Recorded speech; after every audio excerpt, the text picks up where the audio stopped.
Hey guys, I'm Philip Wilder, and today I want to talk about the problem of security. What do I mean? Well, let's get to it.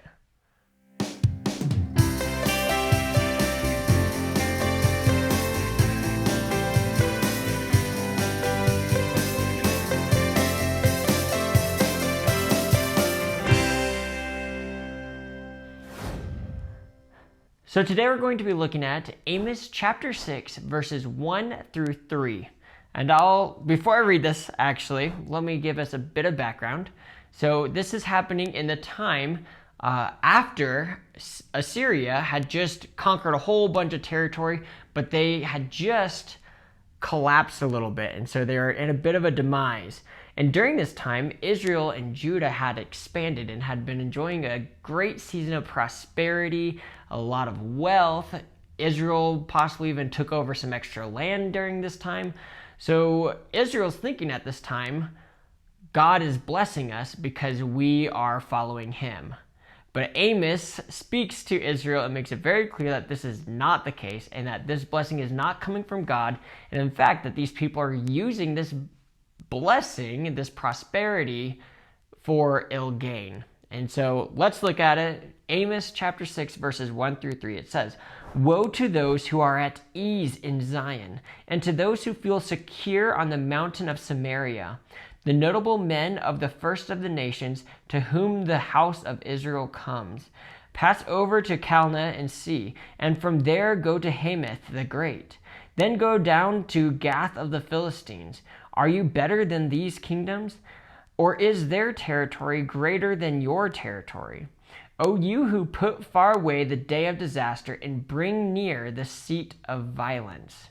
There's a lot of good information in this, but let's start off with verse 1. It says, "Woe to those who are at ease in Zion and who feel secure on the mountain of Samaria."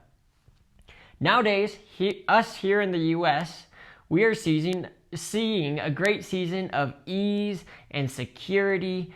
And because of this, we can be just like the Israelites. You see, in this time, the Israelites, when they were feeling this ease and security, it actually led to complacency or indifference or even indulgence. They were complacent about doing what God cared or what God wanted them to do, and then they wanted to just indulge in material wealth or in pleasures or in food, whatever it might be. But also, they had just this complacency. They didn't want to follow God. They didn't want to help the poor. They didn't want to seek justice. And so most of the people that this is talking to the wealthy and to those who feel at ease and to those who feel secure, these are the rich and wealthy people who were taking advantage of the time and of the prosperity to take advantage of even the poor and gain more wealth, and therefore seek more indulgence and more complacency. And so God is getting really mad at these people, and he tells them, pass over to Calneh, and from there go to Hamath the Great, then go down to Gath of the Philistines. Are you better than these kingdoms, or is their territory greater than your territory? Well, God's making the point here is these three cities that he mentions are all cities that were much greater than any city in Israel, but all three of them had also fallen and been conquered by invading armies. And so this is really important for us here living in America, in that we can just feel so complacent and so at ease and so comfortable and secure, but in the end, we have no idea if the U.S. is going to exist 5 years from now. And I'm not saying that to bring on this doom and gloom sort of idea, but to help us to realize that all that we have right now could vanish on us. People in Mosul, in the Syria and Iraq area, they had to flee Mosul and leave all of their stuff because of ISIS invading and taking it over and just all the war going on there. They had to leave almost all of their material possessions there. They had to leave their homes, their furniture, and most of it got destroyed, unfortunately. And it's a very sad situation, but the same thing can happen here in the US. It might be really hard to believe this because we haven't seen anything bad or significantly bad happen here in the US. Yes, the pandemic is bad, but we're not concerned about losing our houses. But yet that's exactly what could happen in our future. We have no idea what the future might hold. And so let's not be so confident. Let's not feel so secure that we forget about the things of heaven and the things of God, and instead just focus on building our own wealth here on this earth, or building up our houses, or adding to our material possessions, because someday, potentially, it could all be destroyed just like that. And so at the bottom, verse 3, it says, "O you who put far away the day of disaster and bring near the seat of violence." Oftentimes this happens with us, just like it happened with the Israelites. They put off the day of disaster. They thought for sure that they were so secure that nothing bad would happen to them, that they even, and this is talking about the day of judgment, that they even push off the day of judgment and assume that they'll never be held accountable for their sins.